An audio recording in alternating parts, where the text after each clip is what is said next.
नमस्कार दोस्तों। प्रमोशन के इस सीज़न में एक बर्निंग टॉपिक नॉमिनेशन लेकर मैं फिर से हाजिर हूँ। इसमें मैंने प्रमोशन के साथ साथ डे टू डे में काम आने वाले डिसीज़ क्लेम को ध्यान में रखकर आपके लिए यह वीडियो बनाया है। आप इसे पूरा अवश्य देखें। क्या आपको पता है नॉमिनेशन के बाद हम पासबुक या डिपॉजिट रिसिप्ट में भी जिसको नॉमिनेट किया गया उसका नाम लिख सकते हैं, लेकिन उसके लिए क्या शर्तें होगी? क्या क्लब या सोसाइटी के अकाउंट में भी नॉमिनेशन हो सकता है? यदि कोई नॉमिनेशन नहीं देना चाहता है तो हमें क्या करना है? आप नॉमिनेशन के महत्व को ग्राहकों को बताकर भविष्य में होने वाली असुविधा को भी बचा सकते हैं। यह बैंकर और ग्राहक के लिए कितना जरूरी है, इसका पता डिसीज क्लेम के सेटलमेंट के टाइम में ही लगता है। अब चलते हैं, इसकी बारीकियों को देखते हैं। प्रथम, नॉमिनेशन तलवार कमेटी के रिकमेंडेशन पर 29 मार्च 1985 से लागू किया गया। सेक्शन 52 के तहत बीआर एक्ट 1945 के तहत बैंकिंग कंपनीज नॉमिनेशन रूल 1985 पारित किया गया था। बीआर एक्ट के अनुसार सेक्शन 45 ZA से ZF तक नॉमिनेशन वर्णित है। नॉमिनेशन इंडिविजुअल अकाउंट और सोल प्रोप्राइटर्स अकाउंट में कंपलसरी है। नॉमिनेशन 3 तरह के अकाउंट में लिए जाते हैं, जैसे कोई डिपॉजिट अकाउंट है या सेफ डिपॉजिट आर्टिकल है या सेफ डिपॉजिट लॉकर है। डिपॉजिट अकाउंट के लिए सेक्शन 45 ZA और 45 ZB में है। 45 ZA में नॉमिनेशन किसके लिए लेना है, कैसे लेना है उसका है, जबकि 45 ZB में उसके प्रोसीड को कैसे हम निर्धारित करेंगे उसके बारे में चर्चा की गई है। इसी तरह से सेफ डिपॉजिट आर्टिकल के संदर्भ में 45 ZC है और उसके निस्तारण में 45 ZD है।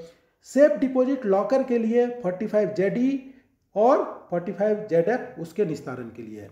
Nominee trustee of legal heir है, वह सेफ डिपॉजिट आर्टिकल और सेफ डिपॉजिट वॉल्ट में रखे गए जो भी सामान है उसके लिए एब्सोल्यूट ऑनर नहीं हो सकता। नॉमिनी FDR में ना तो कोई नाम ऐड कर सकता है, ना उसको सब्स्टिट्यूट कर सकता है या FDR को रिन्यू नहीं कर सकता। नॉमिनी FDR के अगेंस्ट में कोई लोन भी रेज नहीं कर सकता है। नॉमिनी प्रीमेच्योर पेमेंट ले सकता है तथा प्रीमेच्योर पेनल्टी उसमें बैंक द्वारा चार्ज नहीं किया जा सकता है। यदि नॉमिनी और लीगल हेयर दोनों पेमेंट के लिए एक साथ अप्रोच करता है तो पेमेंट नॉमिनी को ही देना है, जब तक कि लीगल हेयर के संदर्भ में कोई कोर्ट का ऑर्डर अवेलेबल ना हो। Who can be A nominee? सिर्फ इंडिविजुअल ही नॉमिनी हो सकता है। वह माइनर हो सकता है, वेरी ओल्ड पर्सन हो सकता है, इंसॉल्वेंट भी हो सकता है। यदि नॉमिनी माइनर है तो उसके लिए गार्जियन अपॉइंट करना जरूरी है। नॉमिनी NRI और फॉरेन नेशनल भी हो सकता है, लेकिन यदि NRI या फॉरेन नेशनल है, यदि उसका डिपॉजिट प्रोसीड इंडिया के बाहर एब्रॉड में रिपेट्रिएट होता है तो उसमें RBI का परमिशन लेना जरूरी है। नॉमिनी इवन ब्लाइंड और पर्दानसीन लेडी भी हो सकती है। इलिटरेट को भी हम नॉमिनी बना सकते हैं। अब ऐसा अकाउंट जहां की नॉमिनेशन नहीं हो सकता, जैसे कि माइनर अकाउंट यदि कोई है और उसे माइनर ऑपरेट कर रहा है तो उसमें नॉमिनी नहीं हो सकता। पार्टनरशिप अकाउंट में नॉमिनी नहीं हो सकता।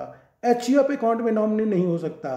कोई भी अकाउंट यदि क्लब, सोसाइटीज, लिमिटेड कंपनीज या ट्रस्ट का हो तो वहां भी नॉमिनी नहीं हो सकता। इसके अलावा यदि अकाउंट ऑफ लिक्विडेटर है या रिसीवर है या ट्रस्टी का है तो वहां भी उस अकाउंट में भी नॉमिनी नहीं हो सकता।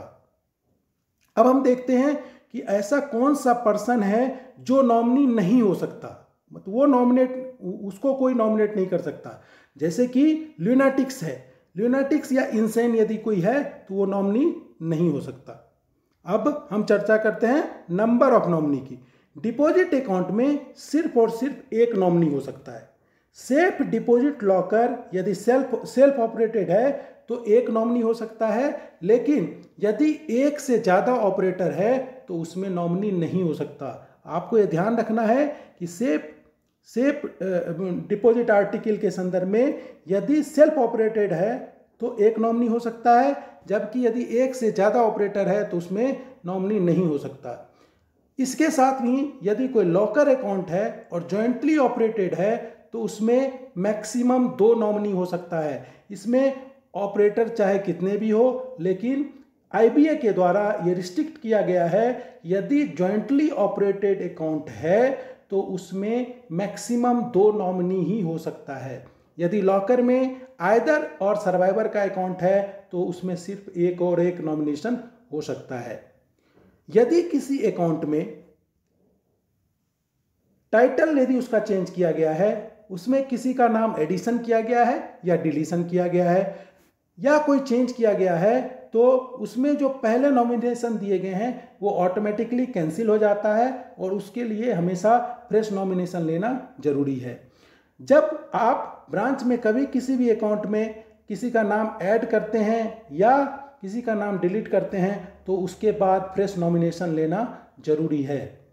नॉमिनेशन कितनी भी बार दिया जा सकता है, कितनी भी बार उसे बदला जा सकता है, लेकिन आपको ये ध्यान रखना है कि चाहे वो जॉइंट अकाउंट हो, चाहे फॉर्मर और सर्वाइवर हो, चाहे आइदर और सर्वाइवर हो, फिर भी यदि दो लोगों का यदि अकाउंट है या 2 से ज़्यादा अकाउंट है, लोगों का अकाउंट है, तो उस केस में सभी का कंसेंट लेना जरूरी है।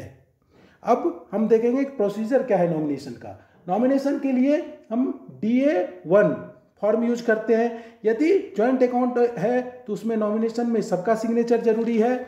यदि डिपॉजिटर इलिटरेट है तो उसका थंब इम्प्रेशन 2 विटनेस के द्वारा अटेस्टेड होना जरूरी है, जबकि यदि डिपॉजिटर सिग्नेचर करता है, लिटरेट है, तो विटनेस होना कोई जरूरी नहीं है। सभी डिपॉजिट के लिए अलग अलग, यदि एक आदमी का 5 FDR है तो सभी FDR के लिए अलग अलग नॉमिनेशन लेना जरूरी है। एक FDR से सारे में नॉमिनेशन नहीं हो सकता है। RBI के अनुसार पासबुक डिपॉजिट रिसिप्ट के ऊपर भी हम उसका नाम लिख सकते हैं यदि जो कस्टमर है उसका रिटर्न रिक्वेस्ट हमारे पास अवेलेबल है। लेकिन इसके अलावा जब हम नॉमिनेशन उसमें रजिस्टर्ड करते हैं तो उसके पासबुक या डिपॉजिट रिसिप्ट के ऊपर एक सील लगाना जरूरी है जिसमें ये लिखा हो कि नॉमिनेशन रजिस्टर्ड।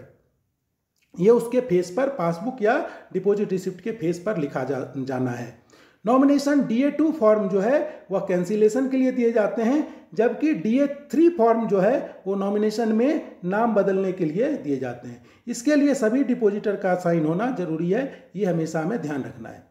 यदि जॉइंट अकाउंट में एक डिपॉजिटर का डेथ हो जाता है तो कैंसिलेशन या वेरिएशन अन्य सभी जो बचे हुए जॉइंट होल्डर है उसके द्वारा किया जा सकता है। यदि आइदर और सर्वाइवर अकाउंट में आइदर का डेथ हो जाता है तो और उसमें नॉमिनेशन अवेलेबल है तो सर्वाइवर को ये पावर होता है कि वो नॉमिनेशन को बाद में चेंज कर सकता है। सेफ कस्टडी के लिए नॉमिनेशन के लिए फॉर्म जो है वो SC1 है नॉमिनेशन के लिए, SC2 है जो कैंसिलेशन के लिए है तथा SC3 जो है वो वेरिएशन के लिए है। जबकि यदि सेफ डिपॉजिट लॉकर की हम बात करें तो SL1 नॉमिनेशन के लिए, SL2 कैंसिलेशन के लिए और SL3 वेरिएशन के लिए है। अब जैसे पेंशन अकाउंट की यदि हम बात करें तो पेंशन अकाउंट में भी 2 तरह से नॉमिनेशन किया जा सकता है। एक पेंशनर के एरियर के लिए जो कि एरियर ऑफ पेंशन नॉर्म 1983 के तहत है, जबकि दूसरा बचत खाते के लिए लिया जा सकता है। यदि एरियर के लिए उसमें नॉमिनेशन दिया गया है तो वह ऑटोमेटिकली बचत खाते के लिए नहीं होगा, इसलिए यदि बचत खाते के लिए आपको नॉमिनेशन लेना है तो उसमें सेपरेट नॉमिनेशन आपको लेना होगा। इसके अलावा यदि कैपिटल गेन अकाउंट की हम बात करें तो कैपिटल गेन अकाउंट के अनुसार मैक्सिमम 3 नॉमिनेशन हो सकता है दोनों तरह के अकाउंट के लिए। जैसे अकाउंट ए यदि SB का है और अकाउंट बी यदि टर्म डिपॉजिट का है तो दोनों में 3-3 नॉमिनेशन हो सकते हैं। यदि किसी कस्टमर का डेथ हो जाता है और उस अकाउंट में यदि नॉमिनी है और यदि वो डिपॉजिट अकाउंट है तो 6 महीने के बाद 6 महीने तक यदि वो टर्न अप नहीं होता है तो उसके तुरंत बाद उसको लेटर लिखना जरूरी है। यदि ये अकाउंट सेफ डिपॉजिट आर्टिकल का है या सेफ डिपॉजिट लॉकर का है तो 3 महीने के बाद तुरंत उसको नॉमिनी को इन्फॉर्म करना है। नॉमिनी का राइट डिपॉजिटर के मरने के बाद ही राइज होता है। नॉमिनी सिर्फ डिपॉजिट प्रोसीड रिसीव कर सकता है, उसे रिन्यू या लोन नहीं ले सकता है उस पर, जैसा कि हमने पहले चर्चा किया है। नॉमिनी के पेमेंट के संदर्भ में कोई नोटिस पेमेंट को नहीं रोक सकता, सिर्फ कंपिटेंट कोर्ट का ऑर्डर ही मान्य होगा उसके लिए, जिसके बारे में हमने आपको पहले बता दिया कि उसको कोई भी रोक नहीं सकता। यह हमेशा कोर्ट ऑर्डर के द्वारा ही रोका जा सकता है। यदि टर्म डिपॉजिट जो है वो डेथ के बाद यदि कोई आता है तो प्री मैच्योर हम उसमें दे सकते हैं और उसमें कोई फोरक्लोजर चार्ज पे नहीं होगा, जो कि हमने पहले डिस्कस किया है। नॉमिनी को पेमेंट के पहले डेथ सर्टिफिकेट लेना जरूरी है और इसमें हमेशा हम इंडेमनिटी के बारे में नहीं ले सकते यदि रिलेवेंट डॉक्यूमेंट अवेलेबल है तो। नेक्स्ट है कि delivery of article to nominee, मतलब क्या है, यदि सेफ डिपॉजिट कस्टडी में कोई आर्टिकल रखे हुए हैं तो यदि सील्ड और क्लोज्ड पैकेट है तो उसे हमें खोलना नहीं है, वो हमें उसी तरीके से उसको वापस करना है। उसमें सिर्फ इन्वेंट्री रिपोर्ट जो आरबीआई के प्रिस्क्राइब्ड फॉर्मेट के अनुसार है उसे बनाकर उस पर नॉमिनी का सिग्नेचर लेके हमें उसको डिलीवर कर देना है। Delivery of contents in case of locker of joint account, यदि ज्वाइंट अकाउंट में 2 नॉमिनी है और इस केस में यदि एक एक्सपायर हो जाता है तो कंटेंट्स नॉमिनी के साथ साथ सर्वाइवर और ज्वाइंट हायरर को भी देना होता है। यदि कोई आइदर और सर्वाइवर अकाउंट है या फॉर्मर और सर्वाइवर अकाउंट है और उसमें नॉमिनी है और यदि आइदर या फॉर्मर एक्सपायर कर जाता है तो उस केस में कंटेंट्स जो है वो नॉमिनी के साथ सर्वाइवर को भी देना है, किसी भी हालत में सिर्फ नॉमिनी को नहीं दिया जाएगा। या सर्वाइवर की वो प्रॉपर्टी नहीं है उसको नॉमिनी को बुला के लॉकर को सेटल करना पड़ता है। लॉकर में अवेलेबल सभी कंटेंट्स को पहले आरबीआई के जो प्रिस्क्राइब्ड फॉर्मेट है उसमें इन्वेंट्री बनाते हैं जिसमें कि नॉमिनी, सर्वाइवर और विटनेस का सिग्नेचर होता है और वो इसमें यदि कोई सील्ड पैकेट या क्लोज पैकेट मिलता है तो उसे हमें खोलना नहीं है, वो उसी तरीके से इन्वेंट्री में नोट कर लिए जाते हैं। उसमें उसकी एक एक प्रति नॉमिनी और सर्वाइवर दोनों को देना है और वो इन्वेंट्री रिपोर्ट उसी के साथ उसके पास रहेगी। उसके बाद बात आती है रिन्यूअल की। रिन्यूअल में यदि नॉमिनेशन पहले दिया गया है तो रिन्यूअल में वो कंटिन्यू हो जाता है, उसके लिए कोई फ्रेश लेना जरूरी नहीं है।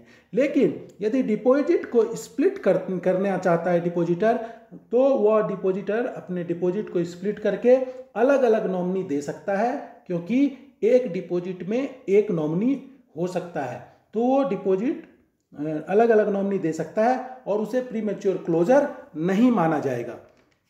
इसके साथ ही आरबीआई का एक और गाइडलाइन है कि जितने भी अकाउंट हमारे पास अवेलेबल है, चाहे नए हो या पुराने, उसमें सभी में नॉमिनेशन लेना है। यदि कस्टमर नॉमिनेशन नहीं देना चाहता है तो उसे रिटर्न में यह देना होगा लिख के कि मुझे नॉमिनेशन नहीं देना है।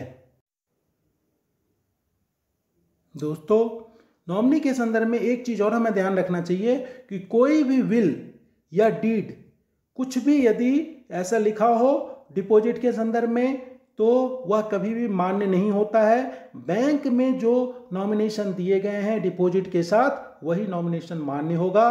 कोई भी लेटर या कोई भी विल या कोई भी डीड यदि कोई कस्टमर लेके आता है तो वो मान्य नहीं होता है। बैंक का जो नॉमिनेशन फॉर्म दिया हुआ है वही मान्य होता है। इस तरह दोस्तों, नॉमिनेशन का यह सब्जेक्ट अब पूरा हो चुका है। आशा है आपको यह पूरी तरह से समझ में आ गया होगा। मैंने तो अपना काम किया, आप इसे लाइक और सब्सक्राइब कर हमें प्रोत्साहित करें और अपना बहुमूल्य कमेंट भी अवश्य लिखें। आपका दिन शुभ हो।